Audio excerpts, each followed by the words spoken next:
Shavot stansiyani bilasizlarmi? Stansiyani har bir ko'chalari bor, hattoki shu ko'chalarining poyezd yo'li o'tib ketadi. Mana o'tib borayotir. Stansiya oshindi yer bu. Bugun shu yerga keldik, bu yerda bir narsalar tushirib yotibdilar.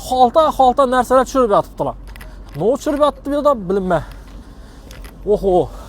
Aynan shu stansiyaga no'lar kelib turganligini sizlar realni ko'rsatamiz. Bir bo'shatdi.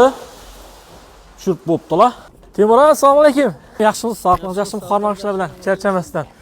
No'lar olib keldingiz stansiyaga? Bu yerda shu zaxiram bor, ommafuz fermerlar uchun.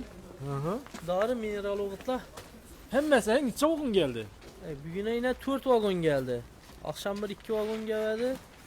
Bolalar ishlab yotdi, yana tushirib. Kallada ko'taribmilar? Yana 20 qator, 25 qator bosadi bular. Yaxshi. Endi bular fermerlarga ketadi, yer uchun hammasi. Fermerlar, aholi hammasi bilan ish yuboramiz. Shu Shavot ichinami yo boshqa rayonlar bo'lsa ham ketaveradi? Hamma rayonlar. Shavot, Qo'shko'pir, Gurlan, Urganch, bu yoqqa Mangit, yana Olmapos, yana nima? Ommafos bor, karbamid bor, sulfat bor. Keyin nima bor? Ofu bor. Shu qishloq xo'jaligiga kerakli o'g'itlarimiz bor. Yetarli, zaxirani bosib turibmiz. 2026-yil paxta g'allaga tayyorgarlik. Onda optim narxlarda ketaveradi. Go'shtningizni bu yana bosib yotibdilar. Skladlardim ko'p ekan buni, bu yana bosibdilar. Keldim kerak bo'lsa bor ena. Olmaposmi? Mana shunday mineral o'g'itlar hammasi. Xormanglar yigitlar, xormanglar. Charchamasdan. Oho.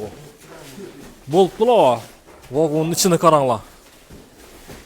Shu vagon to'lib keladi. Siz uchun mineral o'g'itlarimiz xalaqancha bor do'stlarimiz. Vagon bosib kelib yotibdi o'zlarimiz Shavotda. Endi shu yerda telefon nomerlarini qoldiraman, aloqa chiqaverasizlar. Fermer bo'lasizmi, kichik yer egasi bo'lasizmi, tadbirkor bo'lasizmi, o'zlar bilan hamkorlikni ishni boshlasanizlar bo'laveradi.